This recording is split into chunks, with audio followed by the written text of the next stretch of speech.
Hi guys, doctor Nilesh Panchal this side from samruddhiinternational.com।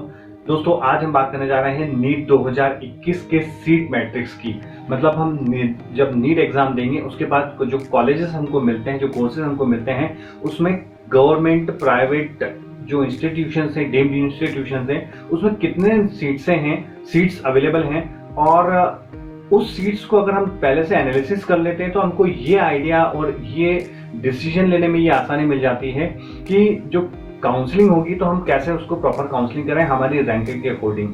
क्योंकि बहुत सारे बच्चे एक साथ एग्जाम देते हैं, उसके बाद जो रैंक प्रोसीजर्स है तो रैंक के अकॉर्डिंगली हम काउंसलिंग में बैठते हैं। और काउंसलिंग में जब बैठते हैं तो स्टेट काउंसलिंग अलग होती है और हमारी जो एमसीसी की ऑल इंडिया कोटा सीट्स की काउंसलिंग है वो अलग होती है। तो दोनों में से हम किसको ज़्यादा प्रेफर करें हमारी मार्किंग अकॉर्डिंग, वो हमको मार्किंग स्कीम में देखना पड़ेगी। तो इस वीडियो में हम देखते हैं कि total number of seats India में कौन से कॉलेज में और कौन से कोर्स में कितनी है। तो अगर हम एक छोटा सा एनालिसिस देखते हैं कि जब अभी जो इस साल नीट एग्जाम अपीयर होगा, लगभग उसमें 16 से 17 लाख बच्चे अपीयर करेंगे।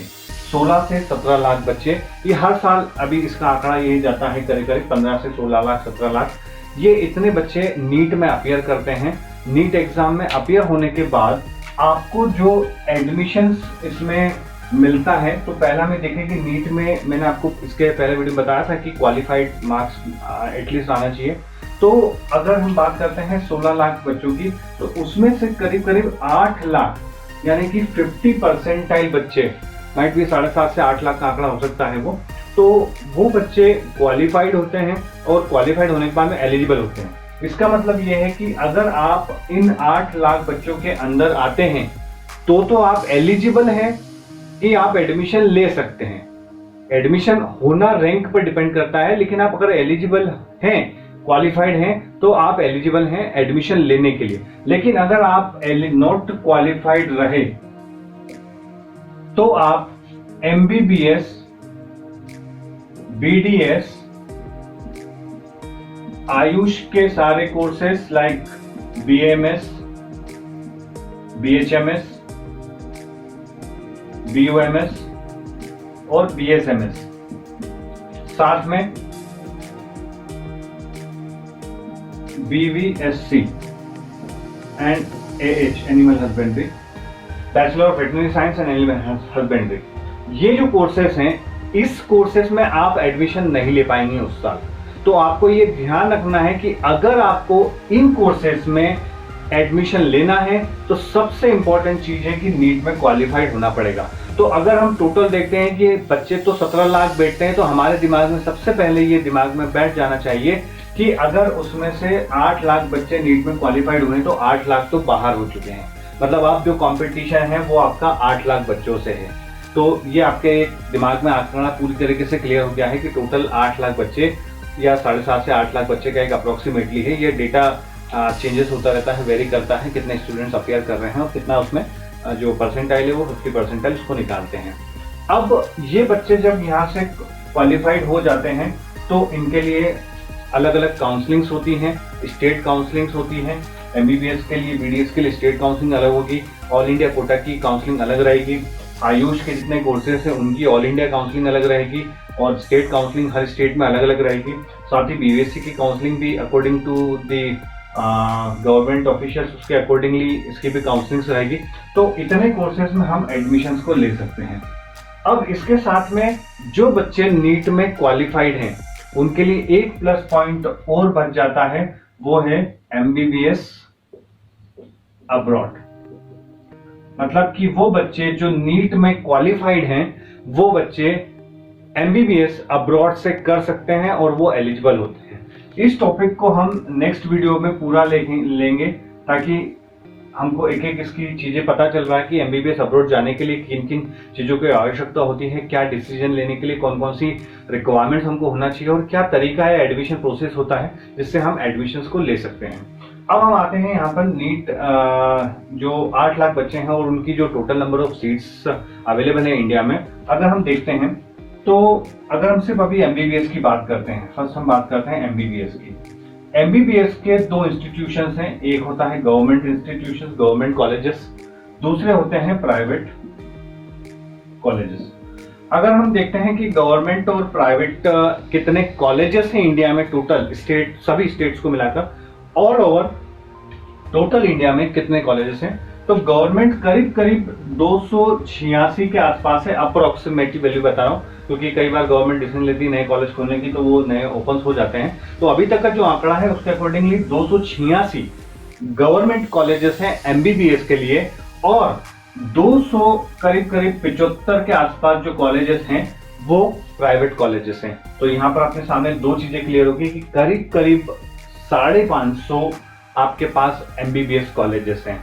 अब इनकी सीट्स की अगर बात करते हैं तो जो गवर्नमेंट में total number of seats available है वो है 43,000 अप्रॉक्स। मतलब 286 कॉलेज में किसी में 50 हो सकती है, किसी में 250 भी हो सकती है, किसी में 100 है, किसी में 150 है। Total number of all government colleges seats जो हैं वो 43,000 हैं। और अगर हम बात करते हैं प्राइवेट कॉलेज की जो कि 350 कॉलेजेस हैं, इसमें भी लगभग 41,000 41,000 अप्रोक्सीमेटली सीट्स अवेलेबल है फॉर एमबीबीएस ओनली। तो आपके दिमाग में एक चीज क्लियर होगी कि अभी हम उसका टोटल हम देखते हैं तो करीब 84,000 सीट्स जो हैं वो हमारे पास में एमबीबीएस की अवेलेबल हैं, 84 के। तो एक चीज हमारे दिमाग में क्लियर होगी कि 84,000 सीट्स एमबीबीएस के लिए अवेलेबल है। अगर हम इसी चीज को देखते हैं for seats of BDS, government और प्राइवेट को मिलाकर अगर हम देखते हैं तो बीडीएस की सीट्स करीब करीब 26 से 27,000 सीट्स अवेलेबल हैं all over India. Bachelor of dental surgeon, इसकी हमारे पास सीट्स हो गई करीब करीब 26 से 27,000। अब आते हैं हमारे आयुष कोर्स के, और आयुष कोर्स में आपको जो है वो 4 कोर्सेस में हम एडमिशंस ले सकते हैं। BMS bachelor of Ayurvedic medicine and surgery, BHMS bachelor of homeopathic medicine and surgery, BUMS bachelor of Unani medicine and surgery, and BSMS ये अभी वापस इन्होंने नया कोर्स भी है, bachelor of Siddha medicine and surgery.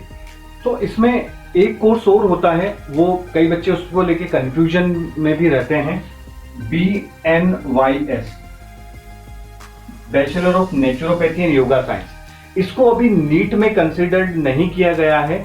ये होता तो काउंसलिंग से ही आयुष की, लेकिन इसमें आपको नीट मैंडेटरी नहीं है। जो 12th के बेसिस पर या 12th के नंबर्स के आधार पे इसमें एडमिशन मिलता है, तो आप इसको डायरेक्टली अप्लाई कर सकते हैं। अगर आपने नीट नहीं भी दिया है और अगर आपने नीट दिया है और आप क्वालिफाइड नहीं है तब भी आप इस कोर्स में अप्लाई कर सकते हैं। तो अभी हम इस कोर्स को आगे दूसरे सेशन में बात करेंगे। अभी जो हमारे मेन कोर्सेज हैं जो नीट में हमको पार्टिसिपेट करके मिलते हैं, उन कोर्सेज की सीट्स की बात करते हैं। तो यहाँ पर आपके पास में बीडीएस में करीब 26 से 27,000 सीटें हो गई हैं, और आयुष में कुल मिलाकर सभी कोर्सेज की अगर हम बात करते हैं तो एक आंकड़ा जाता है करीब करीब 52,000 सीटों का। मतलब बीएचएमएस, बीएमएस, बीयूएमएस और बीएसएमएस, इन सभी कोर्सेज को मिलाकर जो टोटल नंबर ऑफ सीट्स हैं वो करीब करीब 52,000 है। तो अभी आपके सामने सारे आंकड़े यहाँ पर प्रेजेंट हो चुके हैं। अब इसके अलावा अब जो हमारे पास में आंकड़े हैं वो है एम्स को लेकर, जिपमर और एएफएमसी को लेकर। तो अभी जो गवर्नमेंट ने कुल 24 से 25 एम्स का बनाने का प्लान किया था। पहले देश में एक ही था, दिल्ली में एम्स, और उसके बाद जो है वो गवर्नमेंट ने 2025 तक करीब करीब 25 एम्स ओपन करने का उनका प्लान है। तो अभी गवर्नमेंट ने करीब 13 से 14 जो एम्स हैं वो पूरे देश में शुरू हो चुके हैं, और उनकी जो टोटल नंबर ऑफ सीट्स है वो 1250 के आसपास है, 1200 से 1250 के आसपास है। इसके अलावा जो जिपमर है, Jawaharlal institute of post graduate medical science college, उसमें आपके पास में करीब 250 सीट्स हैं। और इसके बाद armed force medical college AFMC में करीब 150 सीट है। तो ये एमबीबीएस की, उसके अलावा मैंने जो आपको टोटल बताया था, आउट ऑफ टोटल ये सीटें इन मेजर कॉलेजेस में, तो ये जो देश के नंबर 1 कॉलेजेस हैं और इनके रैंकिंग आधार पे टॉप में इनकी सबसे पहले सीट्स फुल होती हैं। तो अब हमारे पास जो टोटल आंकड़े हो गए हैं कि टोटल नंबर ऑफ सीट्स कितनी हैं, उसको हम एक बार कैलकुलेट कर लेते हैं। MBBS करीब करीब 84,000, उसके बाद BDS करीब 26,000, देन आयुष के सभी कोर्सेज की सीट्स की हम बात करते हैं तो ये करीब 52,000 के आसपास। इसके बाद अब हम बात करते हैं एम्स, जिपमर, AFMC, जो MBBS की सीट्स हैं ये करीब करीब 1500 के आसपास सीट्स हैं। एंड इसके बाद हम बात करते हैं BBSC, इसकी ज़्यादा सीट्स नहीं है, करीब 525 प्लस सीट्स हैं। तो टोटल अगर हम देखते हैं इसमें जो total number of seats available हैं, तो टोटल नंबर ऑफ सीट्स की अगर हम बात करते हैं हमारे पास में सारे कोर्सेज को मिलाकर तो करीब करीब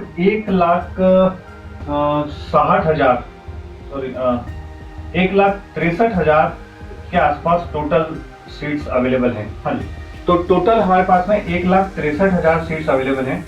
अब ये चीज आपके दिमाग में बिल्कुल क्लियर हो चुकी है कि 8 लाख बच्चे जो हैं वो क्वालिफाइड हैं, उनमें से सारे बच्चे जब सीट लेते हैं तो 1,63,000 टोटल सीट्स जो अवेलेबल हैं सारे कोर्सेज को मिलाकर उसमें बच्चे लेते हैं।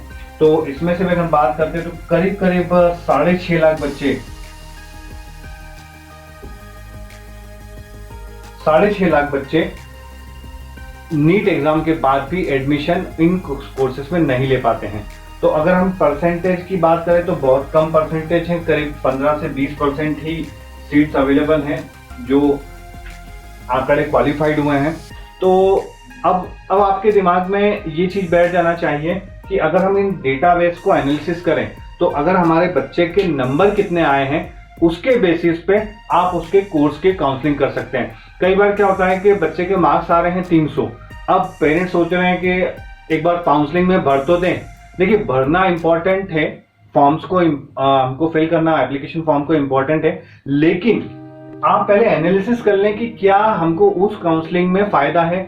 कई बच्चे क्या करते हैं कि जो MCC की काउंसलिंग है उसके अंदर भी काफी पैसा भर देते हैं, स्टेट काउंसलिंग में भर देते हैं, और फिर कई बार जो स्टेट काउंसलिंग के महंगे कॉलेजेस है कई बार उनको अलॉट हो जाते हैं लेकिन वो ले नहीं पाते, तो उनका नुकसान हो जाता है। उनकी जो काउंसलिंग फीस उन्होंने पे की है 1 लाख रुपीज 2 लाख रुपीज, वो पूरी तरीके से वेस्ट हो जाती है ऑल इंडिया काउंसलिंग में। ऐसा ही उनके साथ में स्टेट काउंसलिंग में भी होता है। तो हमको ये एनालिसिस पूरी तरीके से ध्यान देके करना है कि सीट का परसेंटेज बहुत कम है, आपके जो नंबर आए हैं टोटल जो 720 नंबर आए हैं उसके आधार पे अगर हम बात करते हैं गवर्नमेंट कॉलेजेस मिलने की संभावना, तो गवर्नमेंट कॉलेजेस आपके बच्चे के अगर 580 से ऊपर नंबर हैं तो आप पॉसिबिलिटी है कि आपको गवर्नमेंट में कॉलेज मिल जाएगा। अगर वो कैटेगरी में आते हैं OBC SC ST में तो थोड़ा सा जो परसेंटेज है वो कम हो जाता है, उस नंबर पे जो उनका रैंकिंग क्वालिफाइड आता है उसके अकॉर्डिंगली उनको कॉलेजेस मिल जाएगा।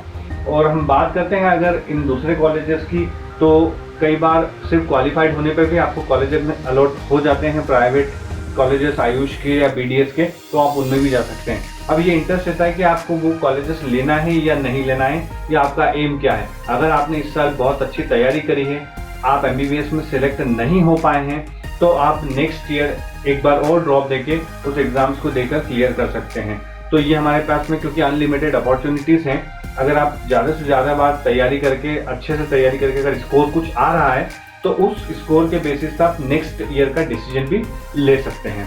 तो अब आपको पूरी तरीके से मेरे ख्याल से समझ में आ गया होगा कि आपको डिसीजन जो काउंसलिंग का प्रोसीजर होगा उस काउंसलिंग के प्रोसीजर में डिसीजन कैसे लेना है। आपको ये सीट आप नोट डाउन करके रखिए ताकि आपको एनालिसिस करने में दिक्कत ना हो, ज़्यादा आपको सर्चिंग नहीं करना पड़ेगी। आज के वीडियो में इतना ही, नेक्स्ट वीडियो के लिए हम जल्द मिलते हैं। Thank you so much. जय हिंद, जय भारत।